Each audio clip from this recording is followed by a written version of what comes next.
All right, welcome. I'd like to say hello. My name is Mary Jo Sharp. I am a Christian apologist, and I run the website Confident Christianity, and a nonprofit organization as well. I am your moderator for today's debates. This is the first in a series of 4 debates between Christians and Muslims. Today's topic is the Quran miraculous? Before we begin, I'd like to say a few thank yous. First of all, to the Glenwood campus of Coastal Community Church for provision of a facility for us to host this debate. Also for their willingness to support this lively and passionate practice of debate. I'd also like to thank Acts 17 Apologetics for organizing the debates, and for our Muslim apologists for being willing to engage in this activity.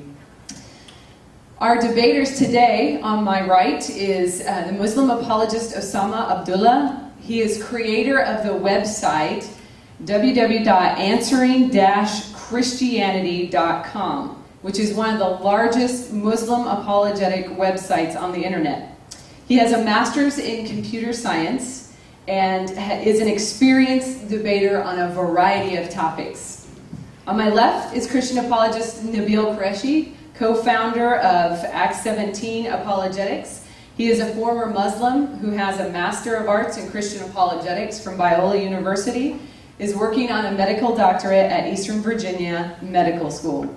He is also an experienced debater covering a variety of topics, including the deity of Jesus and who was Jesus. Today's topic is the Quran miraculous. This is a topic upon which the foundation of the Islamic faith is built. The Muslim holy book is said to be a miraculous gift of God, a perfect revelation to the Prophet Muhammad.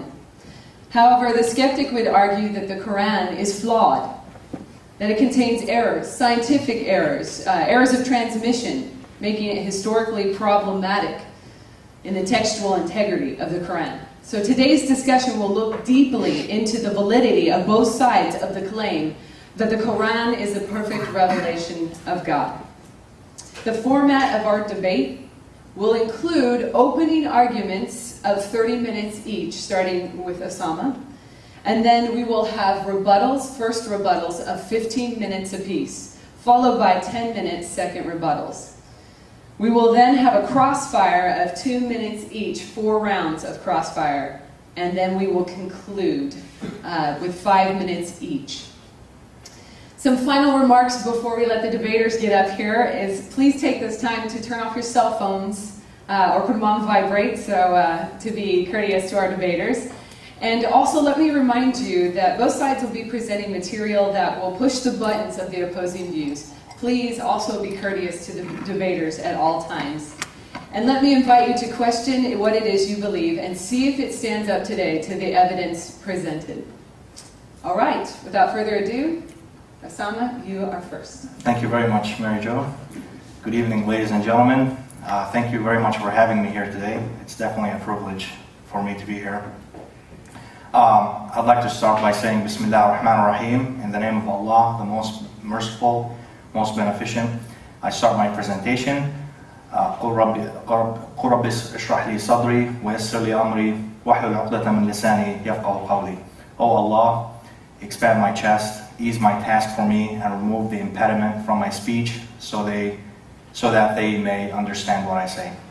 My name is Osama Abdallah, as Mrs. Mary Jo mentioned. I'm the owner of www.answering-christianity.com. And today I'm gonna be debating Mr. Nabil on whether the Noble Quran is scientific or not. It is very important to keep in mind throughout this debate that Allah Almighty's choice of specific words was for a divine purpose because they carry deeper meanings in them than any other ordinary Arabic word. To start, let us look at the following divine promise or prophecy from Allah Almighty. That's in Noble chapter 41, verse 53. We will show them our signs in the universe and inside themselves, until it will become quite clear to them that it is the truth. Is it not sufficient as regards your Lord that He is a witness over all things? Now, right off the bat, this noble verse states clearly that the scientific discoveries that Allah Almighty promised are a thing of the future. So right away, this noble verse refutes the question about if the noble Quran was if the noble Quran was miraculous, then how come the early Muslims were not scientists? The answer is simple. It's because they could not have possessed the knowledge. They were only mere Bedouins, farmers, and illiterate people. Now I'm gonna move right in to the universe, our universe. Noble verse, chapter 51, verses 6 through 8. وَإِنَّ الدِّينَ لَوَاقِعٌ وَالسَّمَاءِ ذَاتِ الْحُبُكِ إِنَّكُمْ لَفِي قَوْلٍ مُخْتَلِفٍ. And verily judgment and justice must indeed come to pass by the sky of the hubuk. Truly you are in a doctrine discordant. Now before I get into the word hubuk, let me mention to you that I used several Arabic dictionaries. The biggest one is Lisan al-Arab, which consists of 10 big books describing what the Arabs of old how the Arabs of old understood the Arabic words. So if there's a specific word in the Noble Quran that you'd like to look up, the best source for you is to go to Lisan al-Arab dictionary.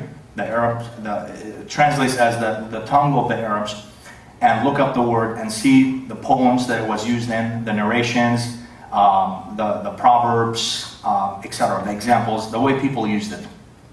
So what does hubuk mean?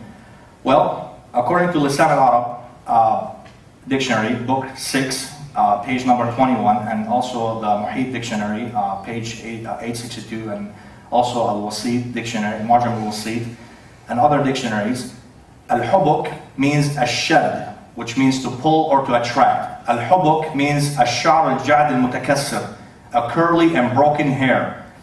Al-hubuk, an example of it, hubbika ash-sha'r, means ju'ida, made the hair curly.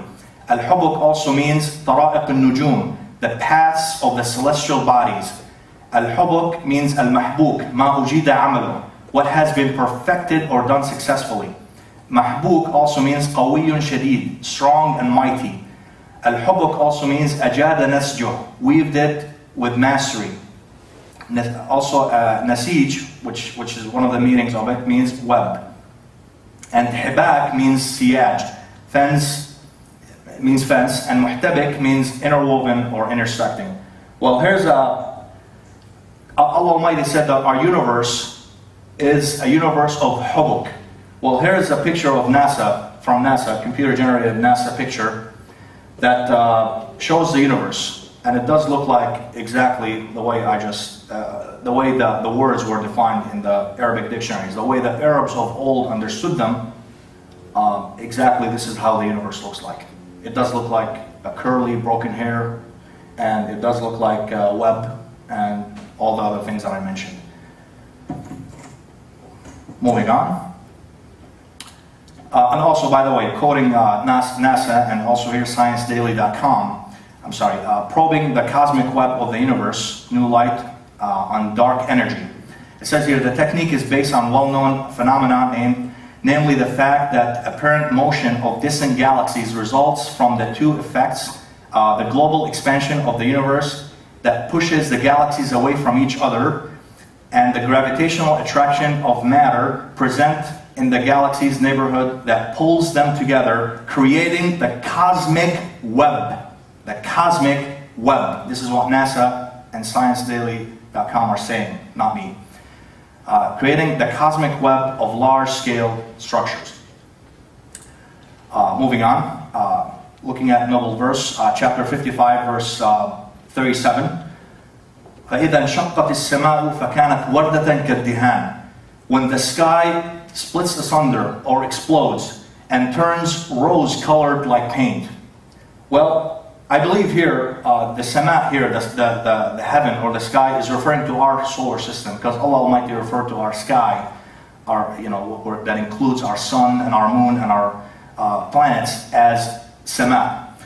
So Allah Almighty is saying that when our sky, when our galaxy, when our solar system explodes, it will look like a red, it will look like a rose-colored like paint.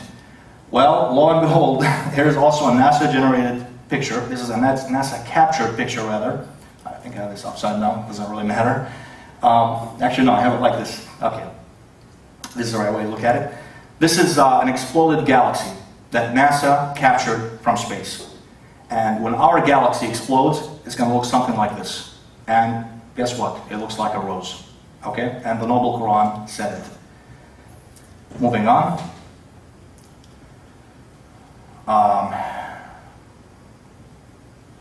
Noble verse, chapter 41, verse 10. Or rather, chapter 41, verse 12. I'm sorry, chapter 41, verses 11 through 12. ثم استوى إلى السماء وهي دخان فقال لها وللأرض آتيا طوعا أو كرها قالتا أتينا طائعين فقضاهن 7 سماوات في يومين وأوحى إلى في كل سماء أمرها. Moreover, he comprehended his design, in his design the sky, and it had been as smoke.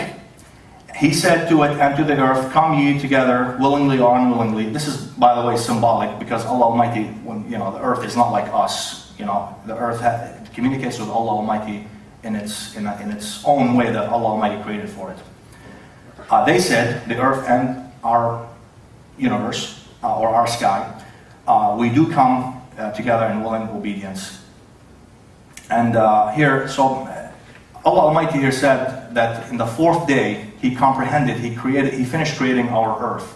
Because Allah Almighty created the entire universe in 6 days. 6 God days, not our days. And on the 4th day, our solar system and the earth were finished. And but there were remnants of smoke.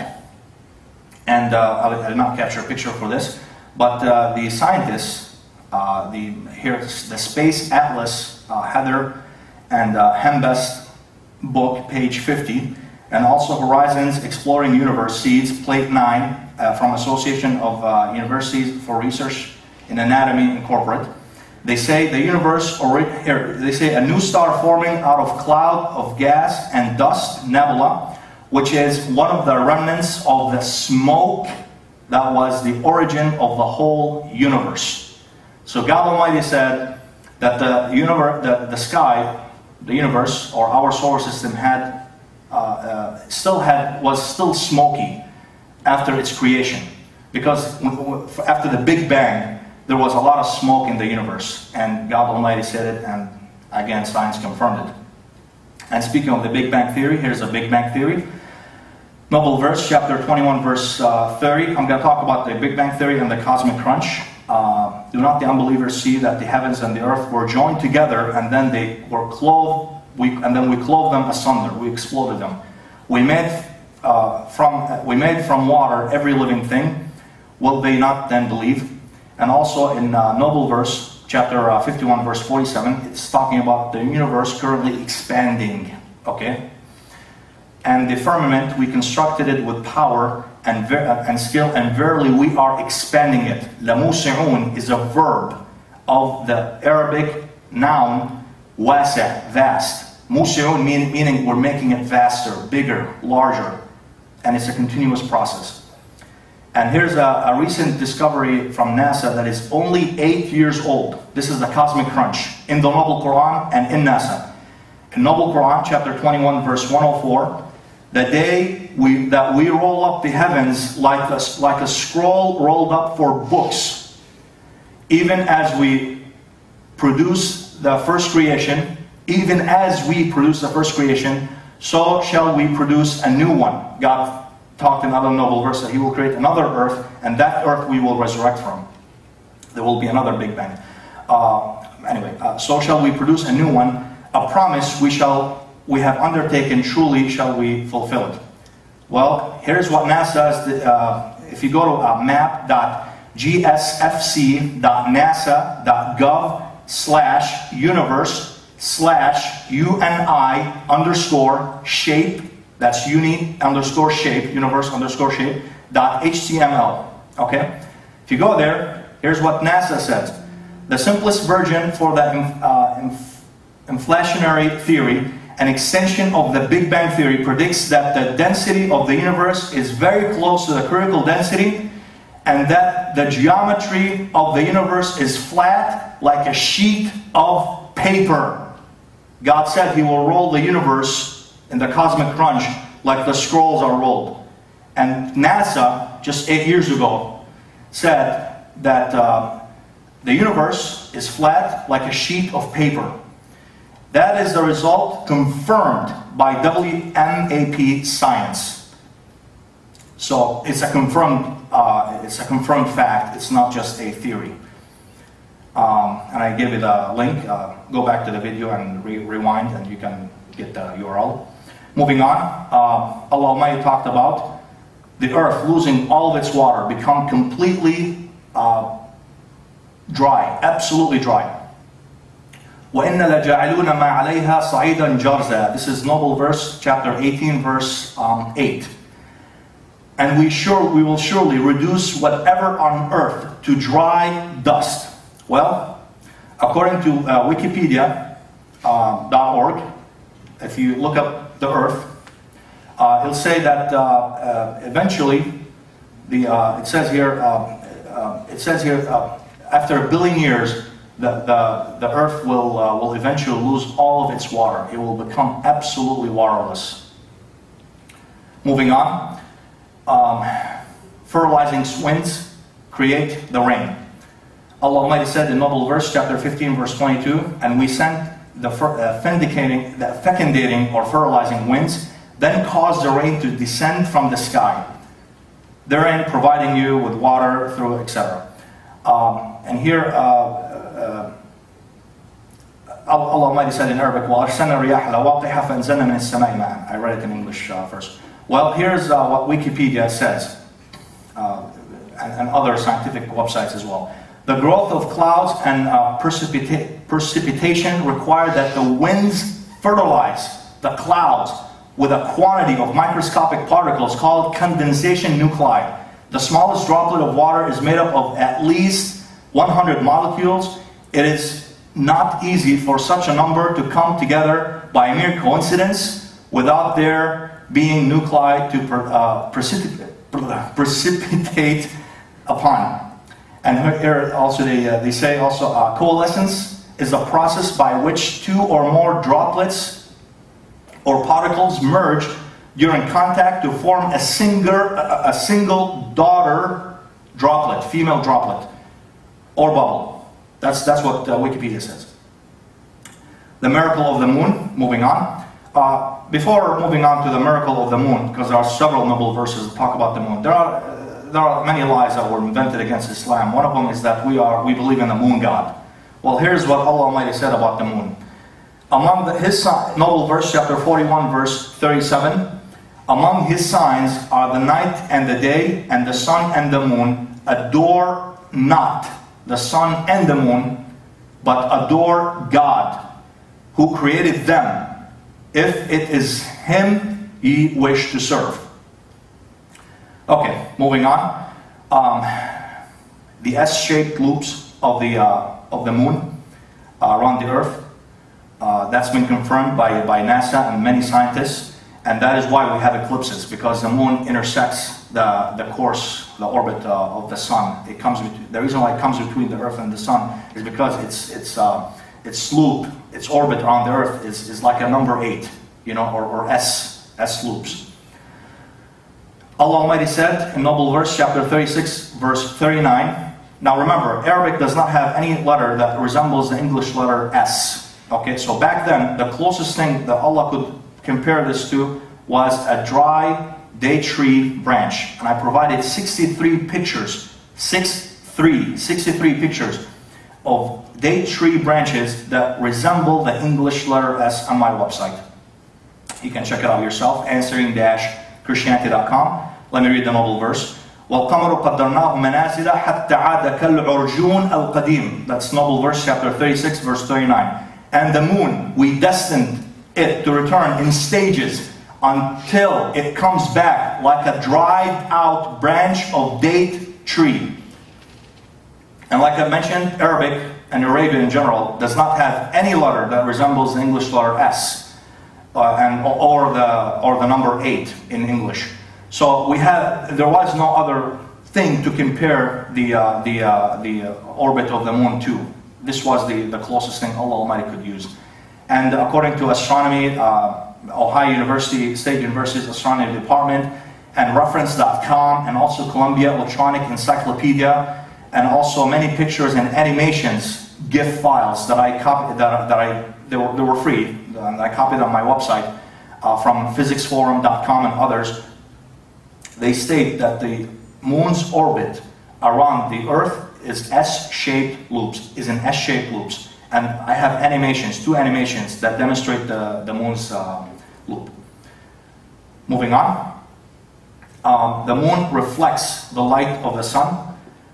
Allah Almighty said in Noble Verse chapter 10 verse 5, وَهُوَ الَّذِي جَعَلَ الشَّمْسَ ضِيَاءً وَالْقَمَرَ نُورًا وَقَدَّرَهُ مَنَازِلَ إِلَى etc.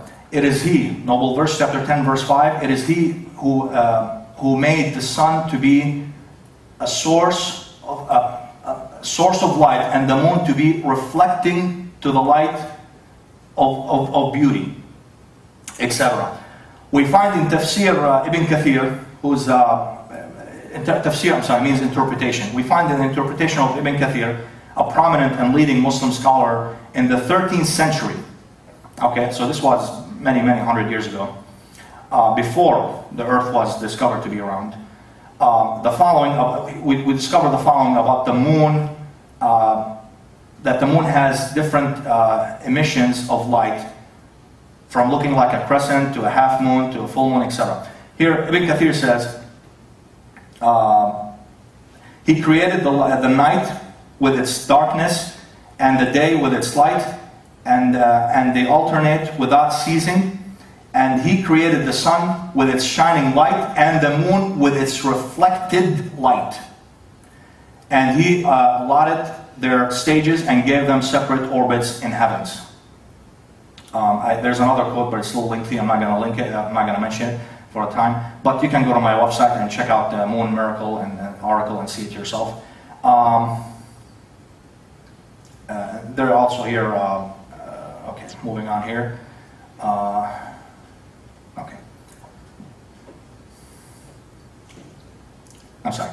Okay. Also, the splitting of the moon miracle. Allah Almighty said in Noble Verse, chapter 54, verse 1, the hour of judgment approaches, and has approached, and the moon has been cracked or split. Okay, and here is a picture from NASA. Oh, by the way, I'm sorry, I forgot to show you the S-shaped, my apology, for the date tree branches. This is a date tree, a picture of the date tree branch, folks, and this is an emphasized one. Okay, the same picture, but I emphasize it. Notice the S shapes of the branches. Here's the original ones. Here's the ones that I emphasize. I hope the camera catches them, but you can see the S-shaped emphasis that I made. Okay, so that's that, and as to the moon cracking. Here's a NASA picture of the moon. There's a line, as you can see here in the picture. This line, NASA says, is as deep, it goes all the way around, 10 minutes, thank you. Goes all the way around the moon. And this line that you see is as deep as the Grand Canyon. Okay, so it's not, it's not shallow, it's very deep. And they say because the moon has cracked from ancient moon quakes, like we have earthquakes, the moon had violent moon quakes and it caused it to crack. And God Almighty mentioned it. Okay, the geology of the earth and its shape and movement. Gonna skip this. Okay. Allah Almighty said in Noble Verse, Allah Almighty said that the earth is spherical. In Noble Verse, chapter 79,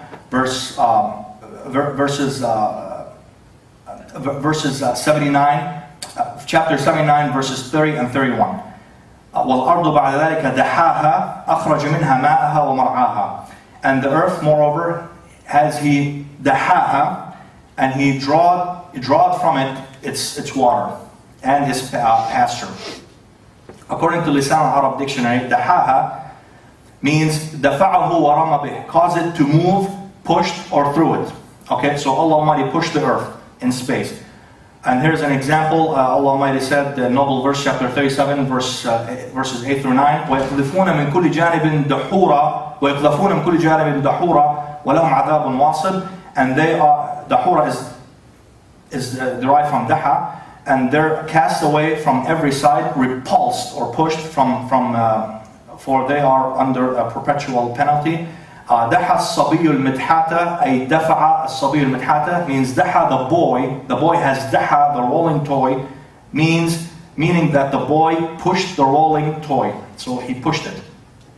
Dahraja means to roll down. Okay, so again, the earth is moving in space. And also daha, try and pass through it here. Daha also means daha في الثرى بيتا إذا أوسعه. He expanded the house. Also daha الدحح, which is plural to daha, which means al-ardun al-mumtadda, the expanded earths. Also, so Allah Almighty said He expanded the earth and He caused its water to emerge from it. Well, lo and behold, here's a picture of the earth when our continents look like a jigsaw puzzle, by the way. Okay, if they look like they were all one piece of land, and it's true here. Our earth used to be one piece of land with almost no water in it, very minimum water. And when the water expanded, okay, then when the earth expanded, then the water emerged from it. Okay, of course, our atmosphere has to do with it too. But the point is, the expansion of the earth caused for all the massive amount of waters that we have today, covering 70% of our planet. The reason why we have so much water today is because it has expanded. Also, daha also means made it the best. And one of the companions of the Prophet's name, his name was Dahi al-Kalbi. Okay, and it means the leader or the best one from the group. And if you look at our Earth in our solar system, it is the best planet. I mean, it's the only planet that has water. It's the only planet that has life. It's the only planet that has beautiful scenic views that look like paradise. If you go to Honolulu or Europe or any place, or you come here, you'll see a paradise. There's real life in Earth, and so it is the best planet in our solar system.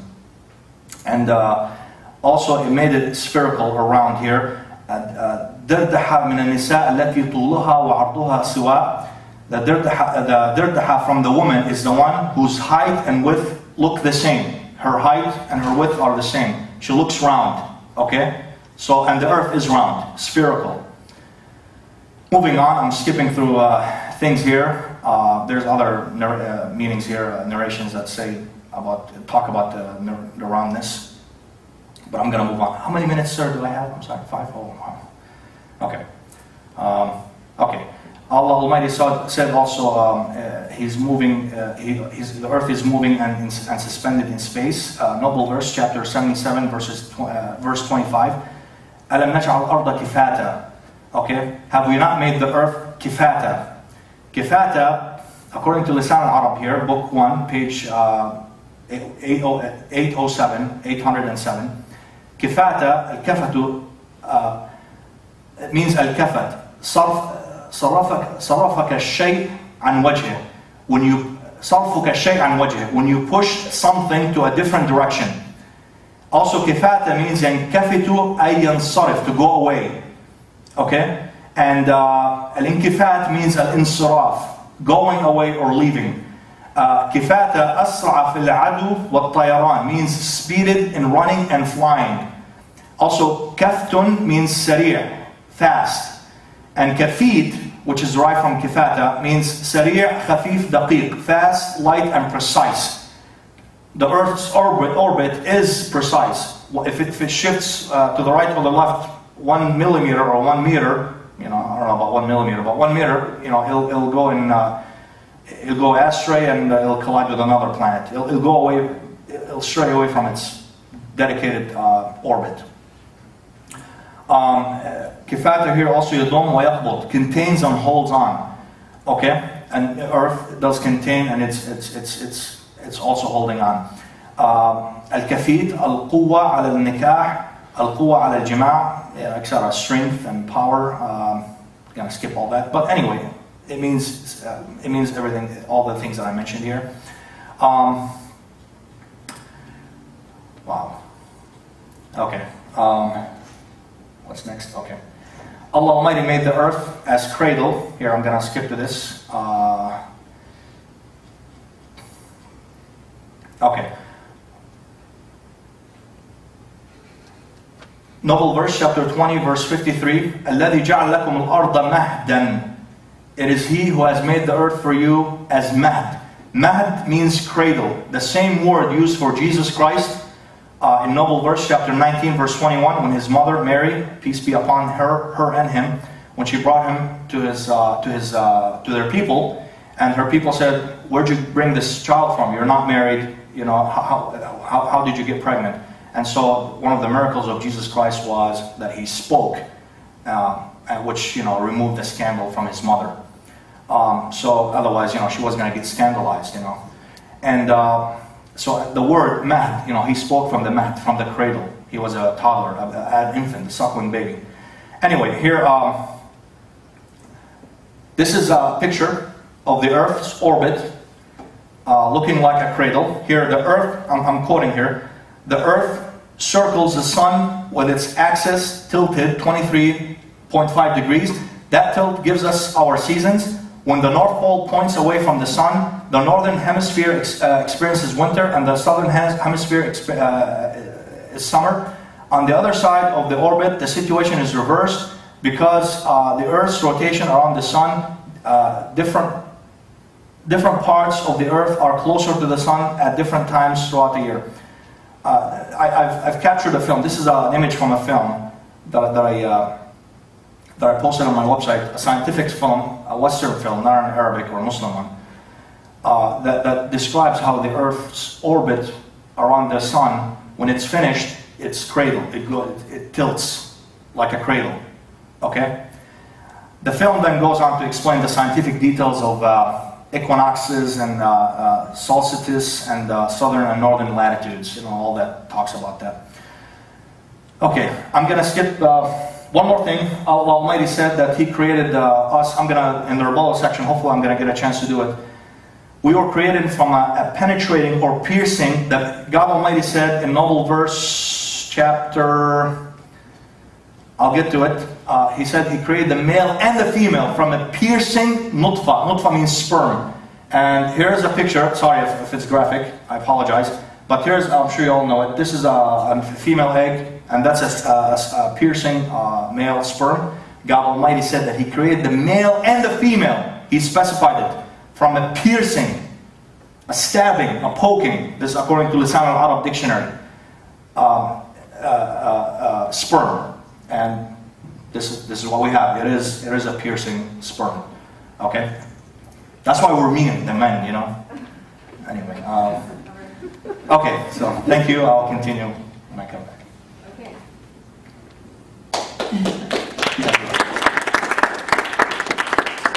All right, now we will have Nabil Qureshi's opening statement. You also have 30 minutes.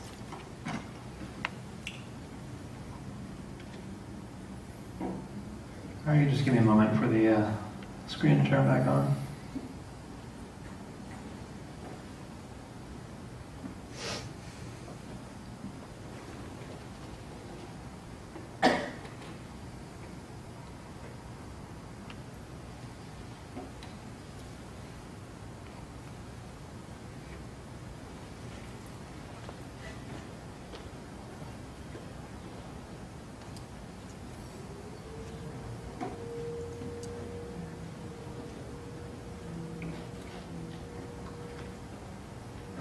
Nice and purple, just like I intended.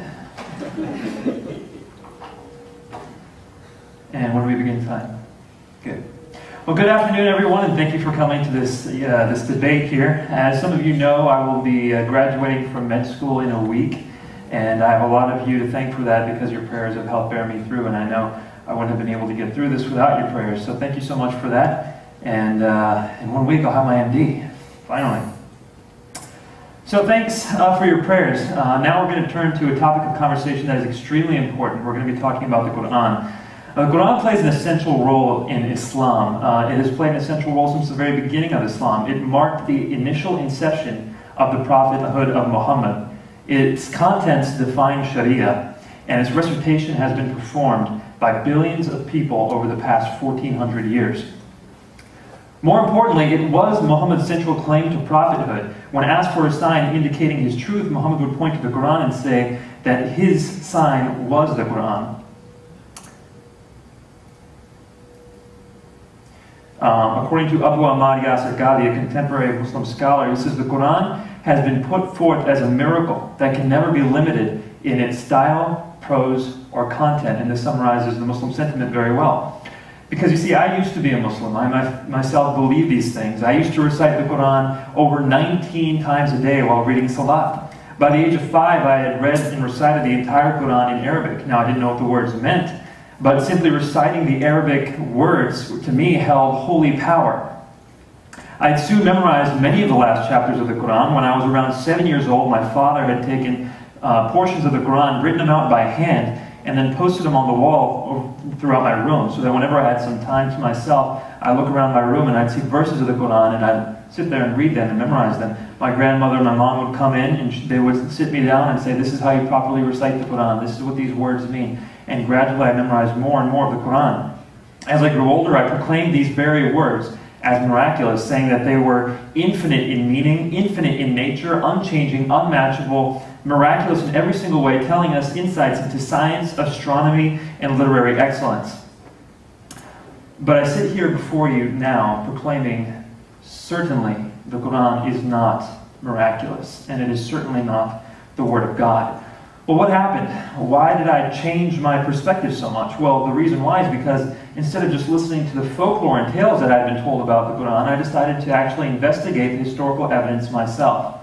I also examined the most popular claims from Muslims regarding the miraculous nature of the Quran, and I found them all to be entirely lacking in persuasive power. Well, since I'll be a doctor in a week, I figure it would be good to get some practice examining things the way a physician does. Now, whenever a new patient comes to a physician's office, either in the ER or in a clinic, the very first thing the physician does is he takes a history and physical examination. And the history will usually be comprised of such questions as, what was the trigger of your illness? And, what was the course? Were there any unusual symptoms?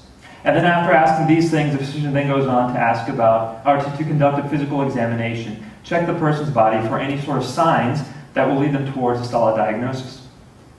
Well, we can do that today. How about we talk about getting the history of the Quran by discussing how its revelation started, then talk about any unusual events that might have occurred, and follow up by talking about the course of the Quran. And after getting this history, we then move on to examining the body of evidence as Muslims provide their claims for the miraculous nature of the Quran. So, let's start with the history. And as my attending physicians always told me, an excellent history can lead you very close to the final diagnosis. So, let's see if I can make them proud today. We're starting from the very beginning. The very first revelation of the Quran is told to us through Sahih Bukhari, which is the most trustworthy book of Islam, other than the Quran. Sahih Bukhari, it says, suddenly the truth descended upon Muhammad while he was in the cave of Hira. The angel came to him in it and asked him to read. The prophet replied, I do not know how to read. The prophet then added, the angel caught me forcefully and pressed me so hard that I could not bear it anymore. He then released me and asked me again to read, and I said, I do not know how to read. Whereupon he caught me again and pressed me a second time till I could not bear it anymore. He then released me and asked me to read, and again I replied, I do not know how to read. Thereupon he caught me for the third time and pressed me and then released me and said the first words of the Quran, Iqra bi ismi rabbika allazi khalaq, khalaqal insana min alaq. This is how the Quran started. So, at this point, we have to ask a simple question. Did this seem like a glorious, peaceful event? Absolutely not. It seems more like a frightening, violent event. This account said Muhammad was pressed so hard that he could not bear it anymore. Another account, that of Ibn Ishaq, says Muhammad was pressed so tightly he thought it was death, and the only reason he cooperated with the Spirit was so that he could be delivered. Now, I don't know about you, but if this were to happen to me, I'd be pretty frightened. Violent, forceful commands from an unknown spirit. Now, I've heard stories of divine inspiration, and this does not sound like it. If anything, it sounds demonic. In fact, this is what Muhammad himself thought. According to the earliest Muslim literature, Muhammad said, "Now none of God's creatures were more hateful to me than a poet or a man possessed. I could not even look at them. I thought, woe is me, a poet or a man possessed. I will go to the top of a mountain and throw myself down, that I may kill myself and gain rest." You heard that correctly. Muhammad, after receiving the initial revelation of the Quran, wanted to kill himself. This is found also in the most trustworthy book, Sahih Bukhari. It says he intended several times to throw himself off from the tops of high mountains. So according to the earliest and most trustworthy Muslim sources, Muhammad was violently overtaken by a spirit, received instruction, and as the spirit left him, he would panic, undergo a depression, and habitually attempt suicide. Now, we've barely gotten through the first part of the history, and already there's a red flag. These are not symptoms that were experienced by the past prophets. I mean, God spoke to Noah in Genesis 6. He spoke to Abraham in Genesis 12. He spoke to Moses in Exodus 3. He talked to Isaiah in Isaiah 6. Mary in Luke 1. And Jesus in Mark 1. In none of these cases did any of the people receiving revelation panic, undergo depression or anxiety, or attempt suicide. Now, there is one person in the Bible who does fit a similar constellation of symptoms, and fits it exactly. That's Judas. Judas underwent the very same symptoms that Muhammad went. The same constellation of symptoms is consistent with one other person, that's Judas. But Judas, according to the Bible, was inspired by none other than Satan. John 13 and Acts 1. Is it possible, since there's consistent symptomatology, that both Judas and Muhammad were inspired by the same Satan? This leads to the next point in the history. Muhammad himself said that he had received revelations from Satan. According to approximately 37 ancient Muslim sources, the Quran had a revelation which, quote, Satan had cast on the tongue of the messenger of God. According to these accounts, Muhammad later repented for his grave error, and God forgave him for his mistake. But all the same, if Satan was able to put words into Muhammad's mouth, then what is there to say that the rest of the Quran is actually from God and not from Satan himself? There's little reason to think that. In contrast, there is a lot of reason to think that these revelations were not from God. Let us continue on with the history of the revelation of the Quran. As time went on, Muhammad received revelations that were in direct contradiction to his older revelations. A new revelation would come and it would contradict an old revelation from God. But this new revelation is said to abrogate the older one. Sometimes the abrogated text remained in the Quran, sometimes it didn't. But here's the point. Are these texts the Word of God, the eternal, everlasting Word of God? If they're in 1 second they're in the Quran, the next second they're not. No, of course not. They're not eternal, far from it. They were certainly fleeting, ephemeral. Put another way, the symptom of abrogation is more consistent with what we'd call a work in progress, not the eternal Word of God. The next pertinent point in the history of the Quran's record is the concept of ahruf. Now, I could try to explain it to you myself, but this symptom is quite perplexing. Allow me to quote Sahih Bukhari. The Khalifa Umar said, the Khalifa being after Muhammad died, a man named Umar became the Khalifa at this time, though Umar was still alive. He said, I heard Hisham reciting Surat al-Furqan in a way different to that of mine. So I tied his garment round his neck and seized him by it and brought him to Allah's apostle and said, I have heard him reciting Surat al-Furqan in a way different to the way you taught it to me. The Prophet ordered me to release him and asked Hisham to recite it. When he recited it, Allah's apostle said, it was revealed in this way. He then asked me to recite it. When I recited it, he said, it was revealed in this way. The Quran has been revealed in 7 ahruf, so recite it in the way that is easier for you.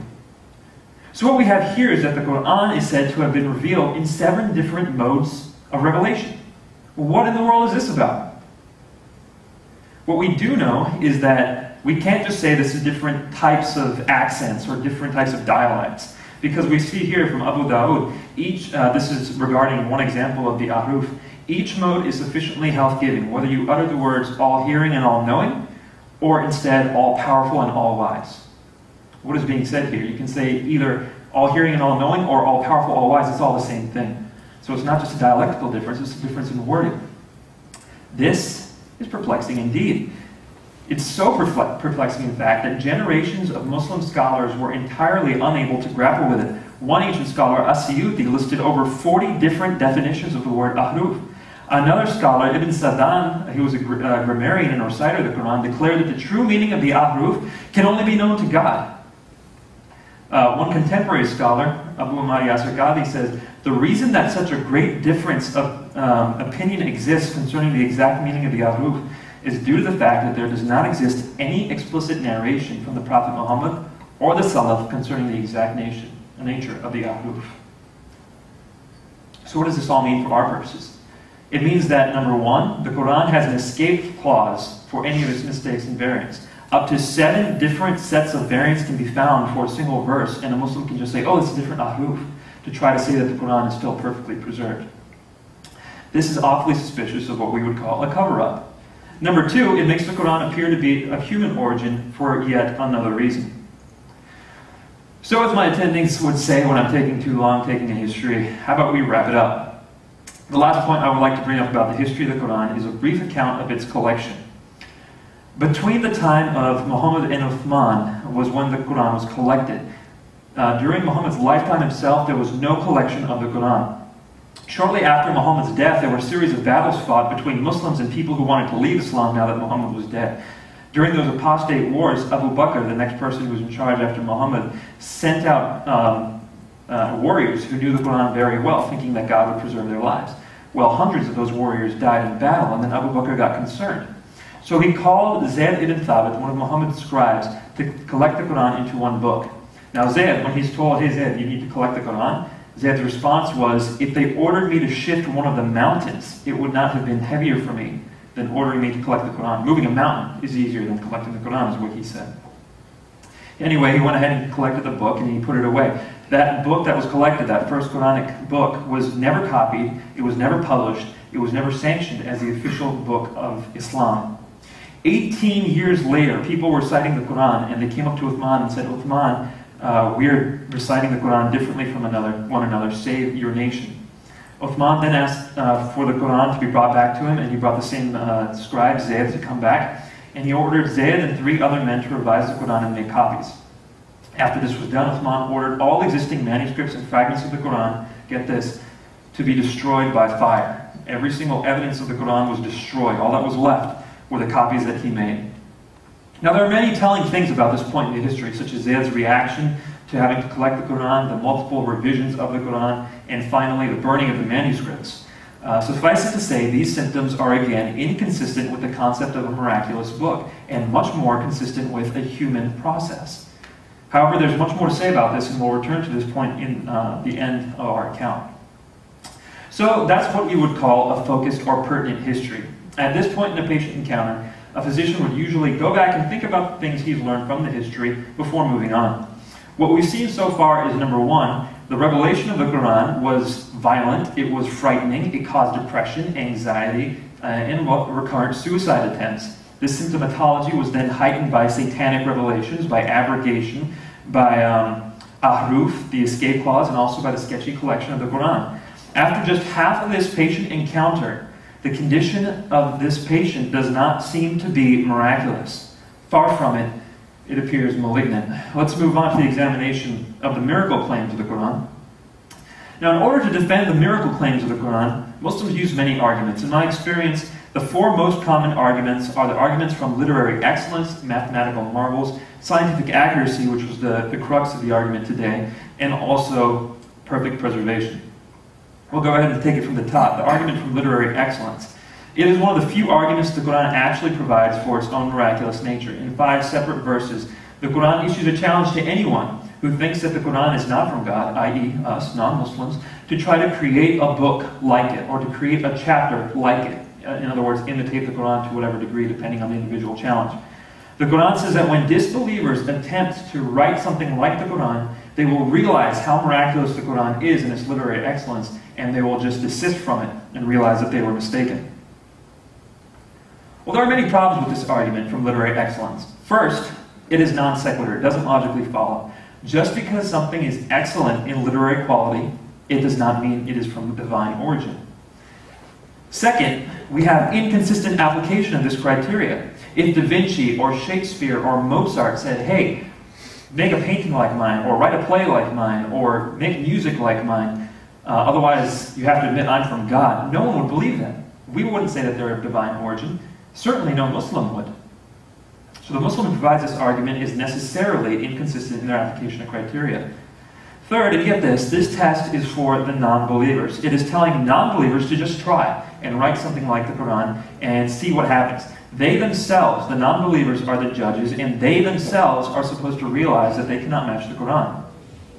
So I should not be able to say that there is anything that rivals the Quran. But I can tell you right here and now, there's plenty that rivals the Quran. Psalm 23 comes to mind. The Carmen Christi comes to mind. In fact, the entire Bible comes to mind. The problem here is, though, is not, hey, Muslim, go compare what I just said to the Quran. No, I'm the one who's doing the comparison. I'm the judge. I should not have been able to just say what I said if the challenge of the Quran is true. Finally, and most poignantly, the Quran has been disproven on this point over and over and over again. First by Al-Nadir, who was a man in Muhammad's time who used to hear revelations of the Quran and say, hey, I can write something better than that. That by itself breaks the challenge. Second, by a man named Abdallah ibn Sa'd, who was one of Muhammad's scribes, and he would add or substitute his own words into the Quran whenever Muhammad was receiving revelations. And Muhammad would hear those things, and he would say, okay, your words are just as good. Third, by Ali Dashti, the famous contemporary grammarian, who said, the Quran contains sentences which are incomplete and not fully intelligible without the aid of commentaries. Aberrations in the language have given scope to critics who deny the Quran's eloquence. And fourth, by a book called The True Furqan. Now this book is a modern book that has been issued specifically to answer the challenge of literary excellence. It was written in the style of the Quran, and it is often confused for the Quran. That's how similar it is. In fact, Muslims often confuse the True Furqan for the Quran. So we have no less than 4 reasons to reject the argument from literary excellence, including logical fallacy and also proven failure of the fallacious challenge.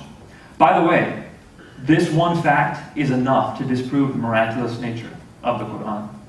But we have many more reasons. Let's go on to the rest of our examination today. We're now going to talk about the mathematical marvels. Now, I've seen many claims for mathematical marvels online. My debate opponent today, Osama Abdallah, has posted on our website. I don't know what these numbers mean, but I do know that such amazing accuracy is abnormal. And it could not have been done by a human, especially 1400 years ago. So the claim here is that there are such cool numerical patterns in the Quran that it must be from God. Well, let me tell you, the first thing that should already be obvious to all of us is that it doesn't matter how many cool numerical patterns there are in a book, it certainly doesn't necessarily mean it's from God. It's non sequitur. Beyond that, extensive numerical patterns are commonplace. For example, the Edgar Allan Poe's The Raven has been analyzed. Just the first 2 sentences were analyzed.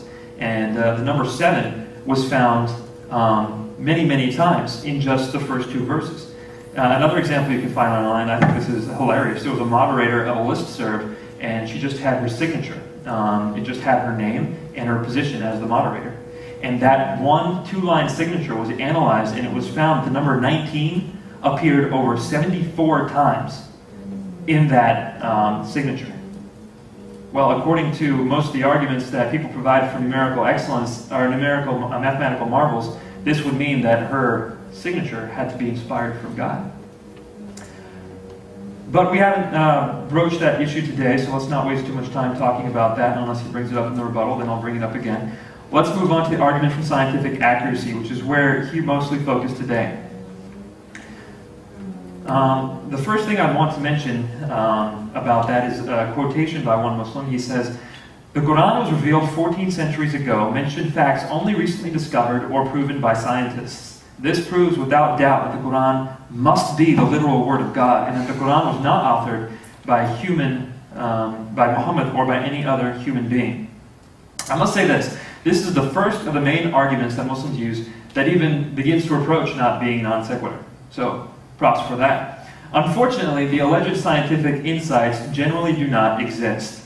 They can usually be sorted into one of three categories. The first being, let's see if I put these up here, taken out of context. You start looking at these scientifically miraculous insights and you realize that they're just statements that have been taken out of context. Number two, some of them are just blatantly inaccurate. And number three, you have some statements that are touted as being scientific insight that were actually obvious fact at the time of Muhammad's life. Osama has provided many of, all of his statements fall into one of these three. We'll deal with a lot of them during the rebuttals. Right now I'd like to focus on the blatantly inaccurate, however. Here's one of those statements. This is a statement on astronomy from the Quran. It talks about stars. We actually have many statements about stars in the Quran, 4 of them. But this one, essentially what it's saying here is that stars are used to decorate the lower heavens. And then they're also used as a guard against jinn or demons. And if a jinn or a demon tries to steal something from heaven, it will be chased by a flaming fire. In other words, the star will pursue that demon. Let's think about it here for a moment. It certainly seems that the author of the Quran has confused stars in heavens with meteors traversing the Earth's atmosphere. Stars don't pursue things in space. The meteors come through the atmosphere and it looks like they might be pursuing something. So what you have here is the author of the Quran has confused meteors with stars. Does this sound like a book with amazing scientific insight? Hardly. Moving on, I haven't said anything medical in a while. Don't think I forgot. The Quran deals with embryology in many places.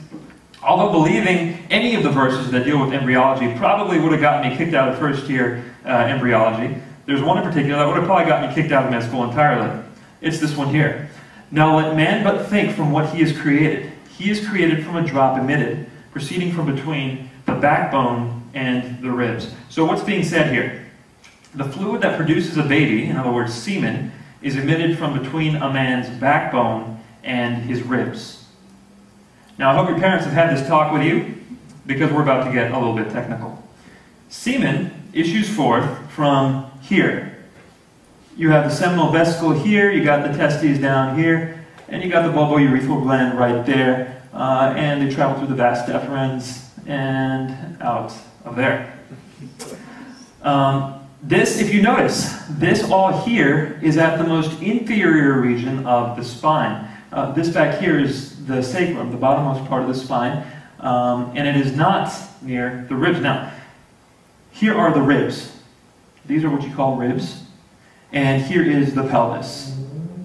So we got ribs, backbone, pelvis.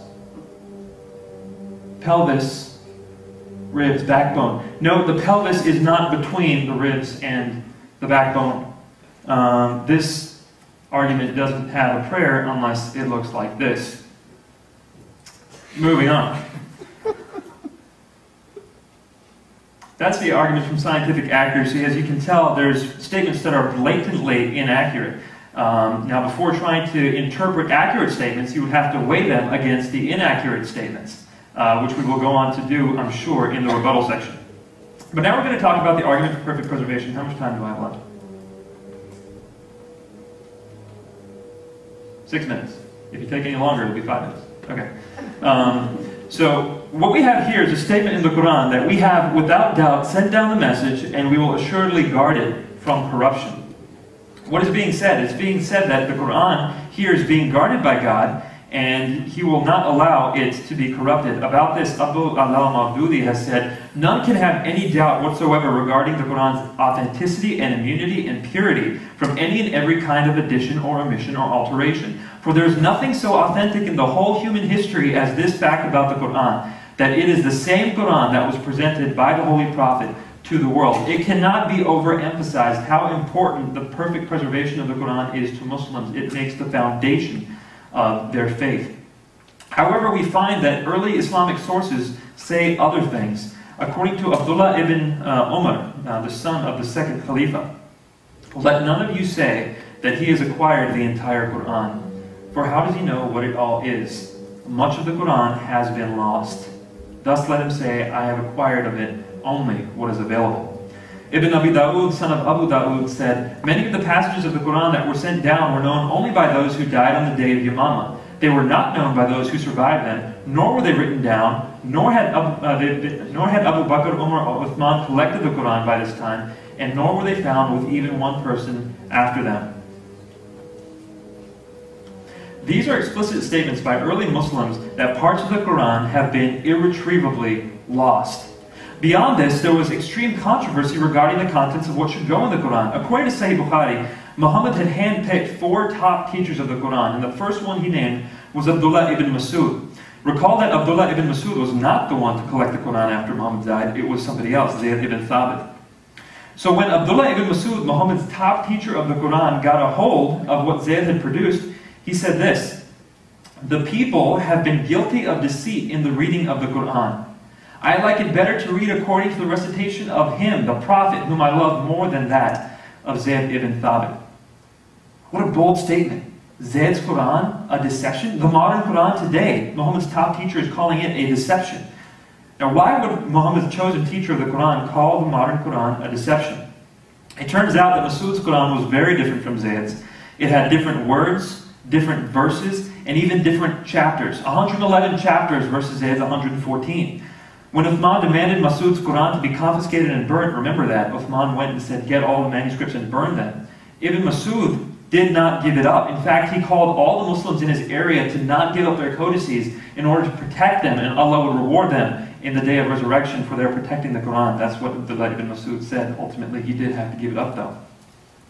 Now, it could be said that we have one loony here. We have Abdullah, even though Muhammad chose this loony, we could say we have one loony. But that's not the case. One of the other 4 top teachers that Muhammad chose, his name was Ubay ibn Ka'b. He was also known as the best reciter of the Quran. Now, Ubay's Quran also differed from Zayd's. It had 116 chapters, 2 of which you cannot find in today's Quran. It also had different verses, some of which Masud had in his Quran, and Zayd does not have, and we do not have them today. Umar, the Khalifa, the second Khalifa, is recorded as having said that the Quran was missing the verse of stoning. He was so emphatic about this that he stated he wished he could write it into the Quran himself. In fact, Ubay agreed with Umar that this verse should be a part of the Quran. He included it in his codex, and so did another man, Abu Musa. A bunch of people are agreeing about this verse needing to be in the Quran, yet it is not found in today's Quran. Aisha, the wife of Muhammad, is noted as having said that Surah 33 used to be hundreds of verses longer, and we find agreement with her as well. Ubay agreed with her, and many of those verses are said to contain the ones that other people were looking for. Aisha was even noted to correct a verse of the Quran, swearing that she heard her correction from Muhammad himself. In addition, if we were to ask Aisha what happened to the verse of stoning and the verse of suckling, she might say, my goat ate it. Indeed, it is true. According to Sunan Ibn Majah, it is said that she kept verses under a cart. Meanwhile, the Holy Prophet died, and we became busy with his funeral. And in that time, a goat came in and ate the verses.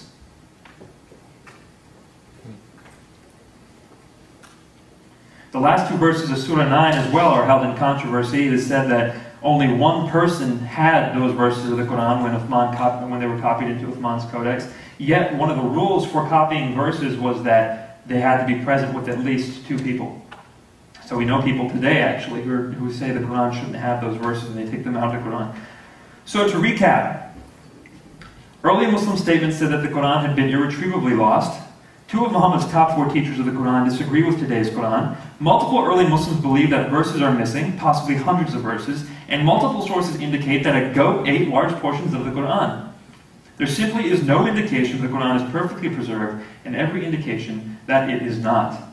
So when we conducted our history, we determined that the Quran did not seem miraculous. Our examination of the body of evidence confirms this diagnosis. The literary challenge presented by the Quran is fallacious and failed anyway. The mathematical marvels are also fallacious and would make all sorts of things divinely inspired. The scientific accuracies are not at all accurate, and we'll be discussing those, I'm sure, in the rebuttal section.